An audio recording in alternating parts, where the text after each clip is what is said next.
So I used to hack into companies for a living, and one of the most surprising things that I learned was just how easy it was to get into people's accounts. So let's go over the top 5 methods that hackers use: brute force, guessing, session hijacking, stuffing, and phishing. Because once you understand the methods of how hackers get in, it's easy to keep them out.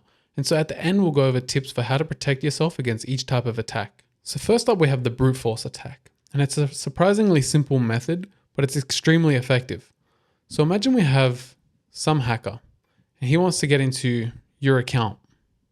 What password should he try? One thing he could do is try every single password. So start with A, then AA. Keep doing that until you get to something like ZZZZZZ. And this would actually guarantee that if your password is only 6 characters long and only made up of letters, that you would actually find it. The problem with this approach is it takes far too long. If you tried all these passwords at 10 passwords per second, it would actually take you an entire year to figure out the password. And the second problem is that most systems, after a few attempts at logging in, will block you out. So probably after 3 or so attempts, the next one is blocked. And then you got to wait 5 or so minutes until you can send the next login attempt. And so it's actually going to take much, much longer than a year. And so what hackers actually do is they have these list of passwords and they come from past data breaches. And so instead of having to try every possible combination, they just try the top 100 passwords. And this is actually a really effective method. One time we're doing a pen test for a large company and we were able to compromise 5% of accounts just using the top 100 passwords. And 5% might not sound like a lot, but remember, all hackers really need is one account to get a foothold into the network. Now, you're probably looking at this list of common passwords and thinking, I'm glad my password's not on there. But if attackers really want to target you specifically, that's where number 4 comes in, guessing. It's very similar to a brute force attack, and it's probably something you've accidentally done yourself, or maybe on purpose. And I unknowingly did this to my dad when I was about 11 years old. So I got into trouble at school, and I knew the school was going to call home. And so I had to get my dad's phone and block the school's number. So I get home, go to my dad's phone, and I'm met with the password screen. So I tried things that are related to him. I tried my birthday, my sister's birthday, no success. And then I remembered his number plate had 4 numbers. So I tried that and I got in and I blocked the school's number. They ended up calling home or calling my mom or something like that. But so I still got in trouble, but my attack was successful, which was fun. And that's all a guessing attack is. You use the attributes about the person to construct your own list of passwords, which massively increases the likelihood you get in and also reduces the number of passwords that you need to try. And so far we've seen 2 methods that hackers use to guess your password. But at number 3, we have the session hijacking method, which allows an attacker to completely bypass the login screen, no matter how strong your password, and even if you have 2-factor authentication enabled. If you've ever gone onto like a friend's phone and gone to Instagram or something like that, you'll notice that you're logged in as them. And that's basically a session hijacking attack. So what happens is we have a website. And when you log into that website, it sends you back a cookie. And the next time you access the site, you automatically attach that cookie to your requests. And this tells the site that you're the one sending the requests. And this is why it's called a session, because you log in once and then you use that cookie repeatedly as you send requests to identify that it's coming from you. Now, one dangerous thing about sessions is that attackers can reach over, steal that session and inject it into their own devices.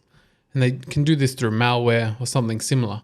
And when they inject it into their own devices and then access the website, the device will automatically attach the cookie to the request and the server will think that the request is coming from you. And this is why they don't need to log in or anything like that, because it's already an established session that you've made by logging in previously. And so they steal the cookie with malware, inject it into their computer, and now they're using your session to access the website. But this requires the hacker to have already compromised your device. But what if they already have your password? This is where number 2, credential stuffing, comes in. Now you're probably thinking, but hang on, where did they get my password from? If they didn't do any of the attacks, how can they just suddenly do this credential stuffing attack? Well, it's a good question. Unfortunately, websites get compromised all the time. And often they're not protecting your passwords correctly. They're supposed to store it in a secure way, but often they don't. And so over here, let's pretend we have a website which has been hacked. So what happens is our attacker goes and grabs this list, and then what he sees is your email address and your password in there. Now, hackers are smart. They know people are lazy and often reuse their passwords. And so what the hacker's going to do is try to use these previously compromised credentials to access these other websites. This takes out the complications from the other 3 attacks, which require time and effort, and they simply just use previously stolen credentials to log in. So what if hackers have tried the first 4 methods and still can't get into your account? Well, often they'll just directly ask you for your password. And around 17% of people actually fall for this. And that's why the number one way hackers get into your accounts isn't technical at all. It's called phishing. And I know it works because I've done a phishing campaign before. So we were hired to test a company's security, and they wanted it to be as realistic as possible. So phishing was in scope, setting up fake domains was in scope, all that. And so we set up a fake domain, sent out phishing emails that looked like their login page. We got around 15 hits. But the problem was most of them had MFA enabled, except this one guy. So we used his credentials to log into the Azure portal, which gives you a nice list of everyone that works at the company. So we exported this massive list with everyone's emails and phone numbers, and then sent out a wider campaign using this list to get hundreds of credentials. But we're still getting blocked by MFA. And then we had the idea, what if we just call people up and ask for the MFA code? So whenever we logged into an account, we would first call the person and explain, hey, I'm Daniel from IT. We're just verifying phone numbers. I'm about to send you a code. Can you please read it back to me? Then my friend hit login, which sends them the MFA text message. They would read the code to us and we would just enter it. That's how powerful phishing is. You can get their credentials, log in, and then bypass MFA just by calling and asking for the code, because it abuses people's innate trust, which is something that's almost impossible to patch. Okay, so you've seen the top 5 ways hackers get in. And now it's time to use this knowledge that we have to figure out how to better defend ourselves. So the first thing you want to do is use strong passwords. Now, a strong enough password can pretty much never be brute force. And so I recommend using something like a passphrase to increase the length of your password. And so if you don't know what a passphrase is, they look like this. Basically, you pick 3 words, separate them with something, either a slash or an underscore, and then include some numbers and capital letters somewhere. And this is super hard to brute force and also really hard to guess. Just make sure you're not choosing 3 words that are related to you. And so if you do these things, you can pretty much guarantee you won't be brute forced, and you can guarantee people won't be able to guess your password. Number 2 is to use an antivirus. This will help prevent malware running on your computer, which would steal your credentials for a session hijacking attack. Some other advice is to check the logged in devices on the important websites you use. For example, if you check logged in devices and see something from another country that you've never visited or another state, you can forcefully log those devices out and then probably change your password. At number 4 is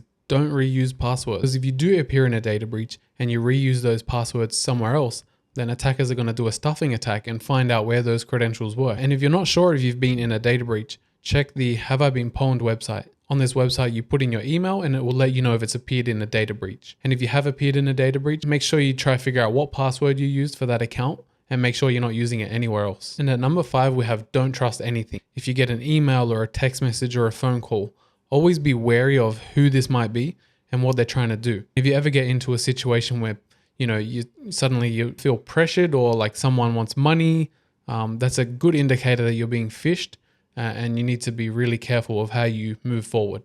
And if you're ever not sure, just stop and don't do anything. Don't enter anything, drop the call, don't answer the text message, just don't do anything. If you don't take any actions, then nothing can happen. And the biggest advice is if you're not expecting the call or the email or the text message, it's probably a scam. And that's it. Thanks for watching, and I'll see you in the next one.